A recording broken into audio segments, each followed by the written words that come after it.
Ok, chicos, bueno, primero que todo, eh, bueno, disculparme por el atraso, ¿verdad? Y por cancelar el laboratorio. Eh, Sin embargo, pues sí, el estado de salud mío estuvo un poquillo bajo el martes, el miércoles pude ir, pero dado eso, pues el jueves también no pude asistir, entonces ahí las disculpas del caso por la demora en el video, ¿verdad? Y por cancelar el laboratorio. Eh, Gran parte de lo que vamos a hacer ahorita, ¿verdad? Es ver un poquito de las indicaciones del laboratorio. Igual van a contar con los 7 días para resolverlo. Pero bueno, vamos poco a poco, pues, entendiendo, pues, este concepto de lo que es estas variables angulares o entender formalmente qué es lo que es el movimiento rotacional. Y es que algo que en su momento habíamos visto era el concepto de MRUA.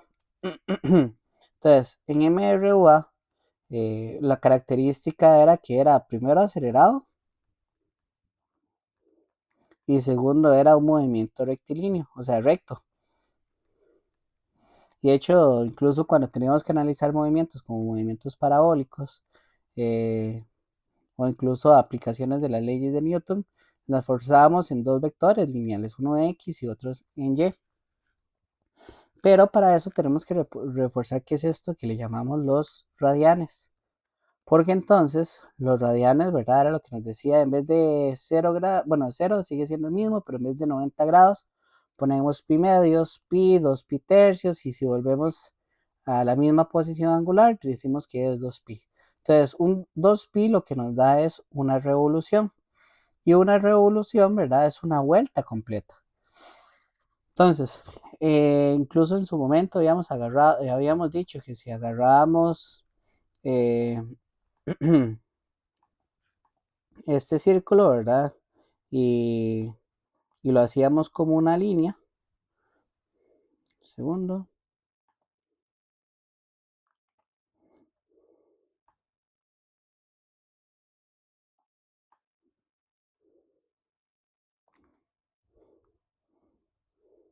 Entonces, si agarrábamos el círculo y lo agarrábamos o lo hacíamos una línea, vamos a ver qué también me quedó.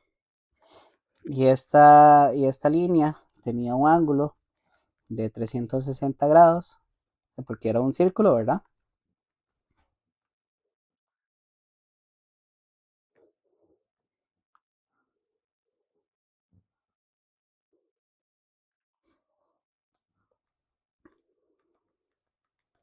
Entonces, la cantidad de círculos iguales de radio 1 que cabían en esta línea, vamos a ver si me calzan, más o menos, me quedó un poquito más grande, pero todo bien.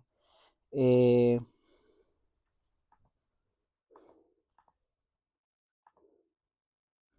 Voy a hacer una cosa, voy a hacerlos un poco más grandes,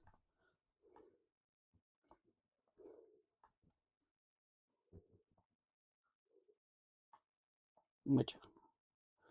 Eh, y ahora sí, la cantidad de círculos que entraban en esta línea eran más o menos 3 y un poquito acá, eh, que es la definición formal de pi, que entonces la cantidad de círculos que entran en esta línea, en esta escala, ¿verdad? Es de 3,14, 15 y así sucesivamente. Pero algo que vemos con los círculos, una de las características de los círculos, ¿verdad?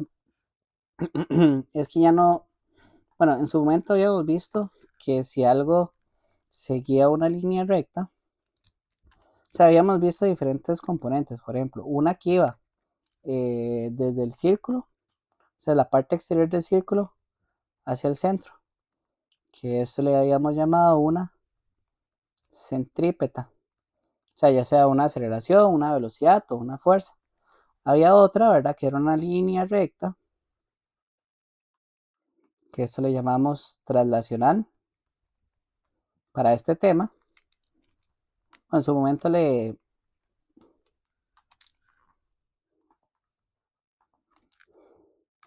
En su momento le habíamos llamado tangencial o traslacional. Entonces,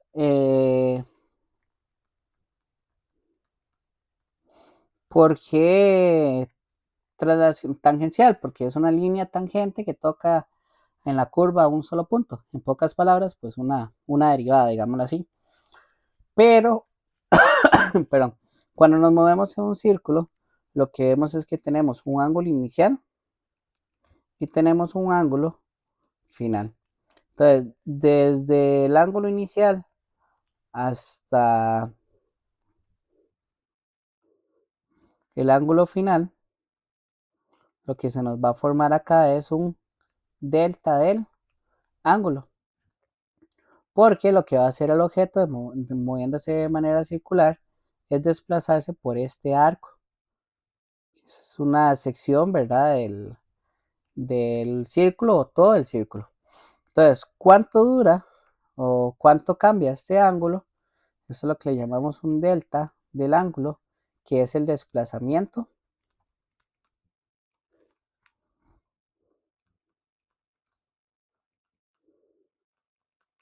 angular. Ahora, para que él se pueda mover desde este ángulo inicial hasta este ángulo final, va a requerir cierto tiempo. Entonces, ¿cómo cambia el ángulo en función del tiempo?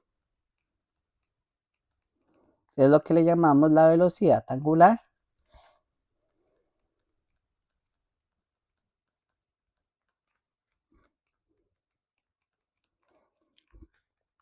Y si aquí tenemos una velocidad angular, acá tengamos otro valor de velocidad angular, acá tenemos otro valor de velocidad angular, y aquí tenemos otro valor de velocidad angular, y la velocidad angular 1 es diferente, la velocidad angular 2 y es diferente, la velocidad angular 3, o sea que las velocidades angulares son diferentes. Entonces, ¿cómo cambia la velocidad angular en función del tiempo? Eso es lo que le llamamos una aceleración angular. Entonces, esto es una alfa y esto no es una W, es una omega. Y gran parte de que utilicemos tantas letras griegas, ¿verdad? Es el hecho de que tratamos de evitar ambigüedades, por ejemplo, como con 0 y la O mayúscula. Entonces, 0 y O mayúscula, que tienden a parecerse mucho. Entonces, justamente por ende se utiliza tantas letras griegas en física. Y de hecho, gran parte de las letras que sí se utilizan, que vienen de las lenguas latinas, de las lenguas románticas, son las letras que menos se utilizan en el vocabulario, como lo es Z, X y Y, que son letras que casi no tienen mucha utilidad. Bueno, o sea, sí las tienen, pero no son tan abundantes como otras, digámoslo así. Entonces, si entendemos ya estos tres conceptos, entonces veríamos que el movimiento rectilíneo uniforme es prácticamente hacer lo mismo, solo que en vez de velocidad final, lo que ponemos es velocidad angular final es igual a velocidad angular inicial más aceleración angular por el tiempo. Y es la misma fórmula. En vez de DF, ¿qué pongo?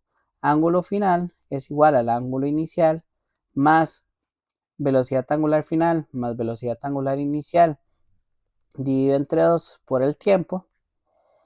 La de abajo, ángulo final, es igual al ángulo inicial más velocidad angular inicial por el tiempo más un medio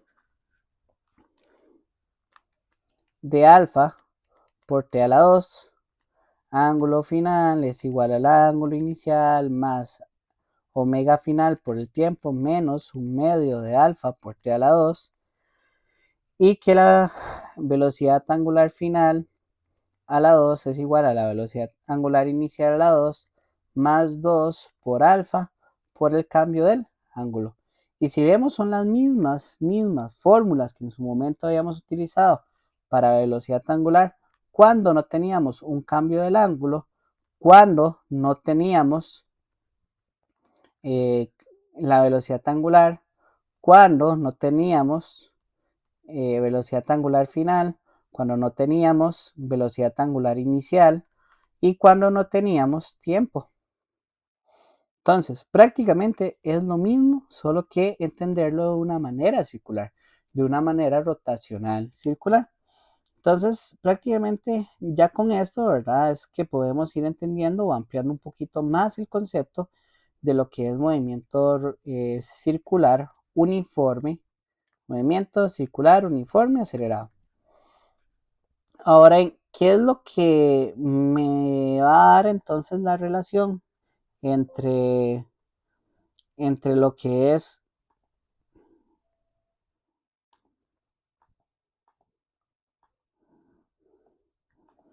algo radial, digámoslo así, eh, la velocidad angular en un punto o la aceleración angular en un punto a la aceleración tangencial, que eso es uno de los grandes puntos que queremos llegar.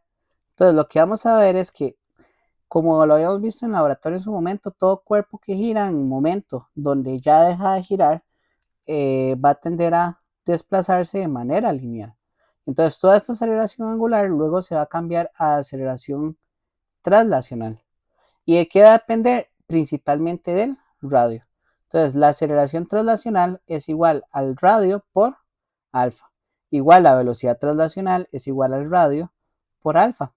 Entonces, si el radio es muy alto, o sea, si la velocidad, la aceleración angular se conserva, pero si el radio es muy alto, entonces la aceleración traslacional también va a ser alta. Siempre, ¿verdad? Siendo alfa constante. Y si el radio es bajo, pues entonces la aceleración traslacional va a ser bajos. Entonces, en pocas palabras, el radio es directamente proporcional a la aceleración traslacional. Entonces, puede ser incluso, ¿verdad?, que la velocidad traslacional sea diferente y la velocidad angular sea constante o viceversa. Entonces, justamente eso me lo va a definir el radio.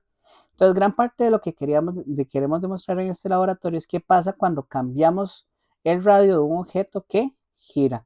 Entonces, acá volvemos a la presentación. eh, Viene pues la explicación de esto que acabamos de ver. eh, Perdón. Y el- las aceleraciones que ahorita vamos a agarrar eh, es la aceleración pendiente, que era de la gráfica velocidad-tiempo. Entonces esto sigue una línea recta y la pendiente es igual a, perdón, velocidad angular entre tiempo. La pendiente es igual a alfa. Y la otra gráfica, ¿verdad? Era la que más o menos seguía un comportamiento cuadrático, en el cual sabíamos que era el valor de a la 2, o sea que era a, y luego lo multiplicábamos por 2 para tener el valor de 2a, que justamente venía por la fórmula que eh, el ángulo final es igual al ángulo inicial más omega inicial por el tiempo más un medio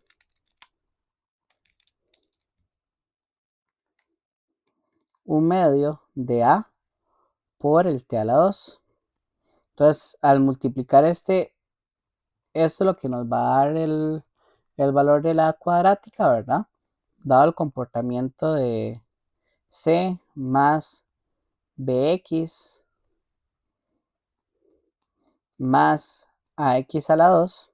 Entonces, como este es el valor de a, al multiplicarlo por 2, lo que nos da es el valor de la aceleración.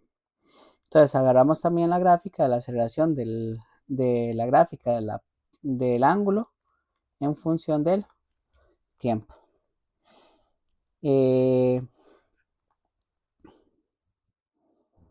Y bueno, ese era un ejemplo que antes, digamos, esto se utilizaba para, para pandemia.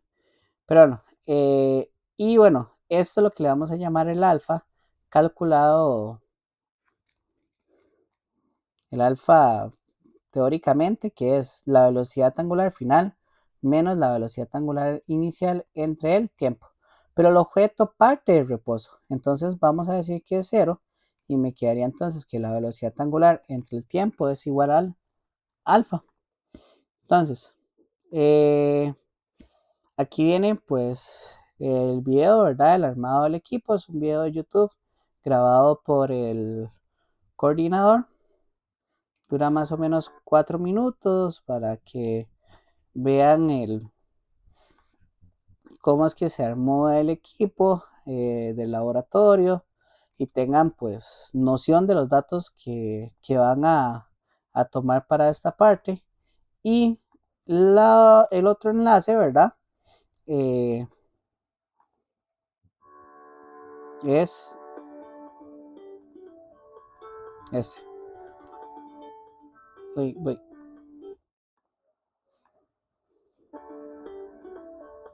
que es de la toma de datos. Entonces, ya aquí el coordinador abre el Logger Pro, ¿verdad? Y él va explicando los datos que va a ir tomando.